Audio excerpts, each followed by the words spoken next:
who here has heard this mantra before, right? Sell more, make more, own less, go, go, go, go, go, right? So probably we've all worked with an accountant that probably has a mantra similar to this, right? The fact of the matter is this idea is not going to go away, right? Somebody who's going to be running the business is going to be looking at it this way and going to be wanting the restaurant to be profitable. Now, at the end of the day, I'm sure sometimes we might kind of roll our eyes and say, guys, it's about more than that, right? But at the end of the day, if you're not running a profitable restaurant, you're probably going to be looking for a new job every 6 or 9 months, right? So at the end of the day, I think it's important to say, how can we make this work for us as well, right? If it's a piece of music, if it's a piece of sheet music, we need to learn how to play it in a way that works for us and makes sense to us. So inventory levels, when you look at that, inventory levels, not just a number, right? It's about what those bottles actually are in the cellar, okay?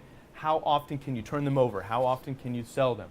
What is your profit margin like on each and every one of those? So when you start to pull it apart, it actually starts to make sense. It's not just about sell, sell, sell, but it's about making smart decisions at each spot along the way. One of the things that we like to talk about are inventory turns. So rather than just saying a flat number of inventory that you must have, we turn it on its head and call it an inventory turn. What this means is that the wine director or the SOM at that location is in charge of and determining how much they own. They can own as much as they want. Your inventory can be as big as you want it to be as long as you turn it over as many times as we've agreed upon, right? And the accountants love that idea as well because the accountants, they think of money that way, right? They think of money by saying, as long as we give you this much money, can we get this much money back by the end of the year, right? Is our money working for us? So that's essentially what a cellar is. You see a bunch of bottles, but essentially what it is how many dollars can we return to the business over the course of, is it a period or a half a year, quarter or a year, whatever it might be. So for us, we really control the inventory, right? As long as those turns remain the same. So turns aren't one size fits all either, right? Each restaurant is a little bit different. You might have a focus list that just has, say, 100 wines on it. That might be, say, 9 turns a year, right? You might want to turn that over 9 times. A worldly list that has, a few more selections, maybe the turn is going to be less there because you have more inventory. You can't necessarily sell everything all the time. And then if you want to take a look at a big fancy wine list, what we would call a grand award list, maybe the turns are about 5, right? Because you've got the expensive Bordeaux and Burgundy that's there for when that person that comes in and wants it, but that person might not be there every single night, right? So that's still a good use of the money, but obviously the turn is going to be a little bit different. So let's take a look at this in a little bit more specifics. How many people actually look at turns currently in their restaurants? No? Okay. So basically it's, in accountants terms, it's ROI.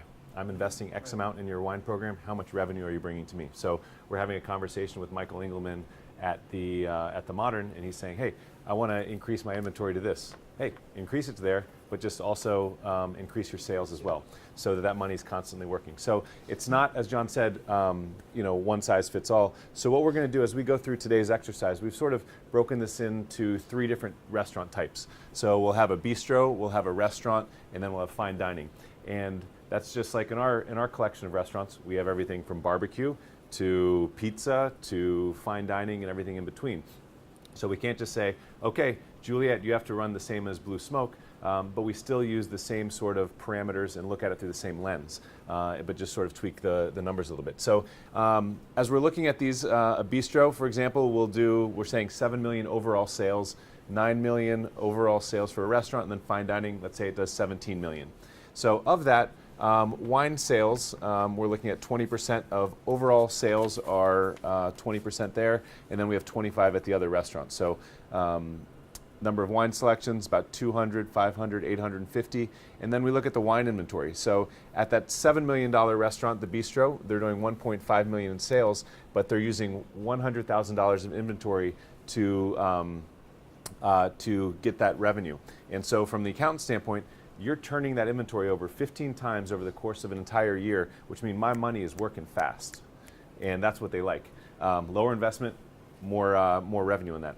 average, so that's one way. And you look at the turns as well when you get to the just the regular restaurant, and you're at 5.75 turns. So they have a larger inventory, probably having a little more vintage depth, a little more breadth, a little more diverse program, not necessarily turning it around. And then on the Grand Award level, as we look, we're right at around about a 5-point turn.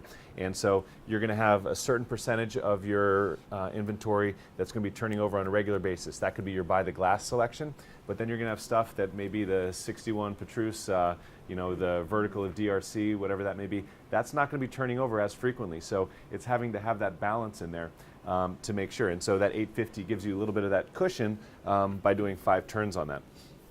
When you look at, so that's one metric that we look at with the turns. Another thing that we do to make sure that a program is healthy is we try and look at of the spend that a guest comes in for. How much do they spend on food, and then how much do they spend on wine?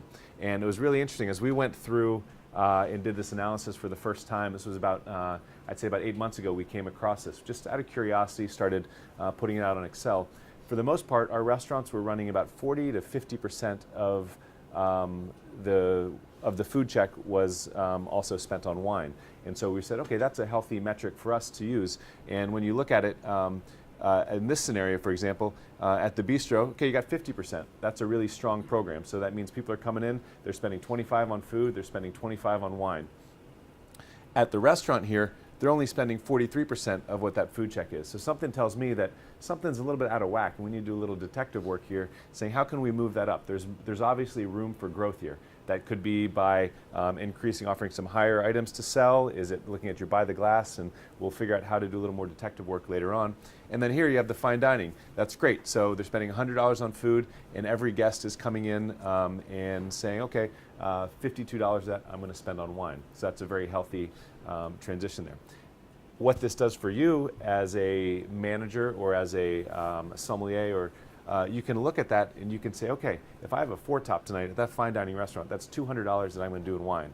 If we get a call and says, oh, can I get a 10-top at our bistro? Well, you know that what that's going to do is that 10-top's going to give you $250 in terms of wine sales. So you're starting looking at every table and saying, on average, here's what it is. And what that also tells you is if you're trying to instill this information into your staff, a lot of people may come up to the table and they're a little gun shy with how they open. You have a wine list of 300 selections, everything from $25 to maybe $500.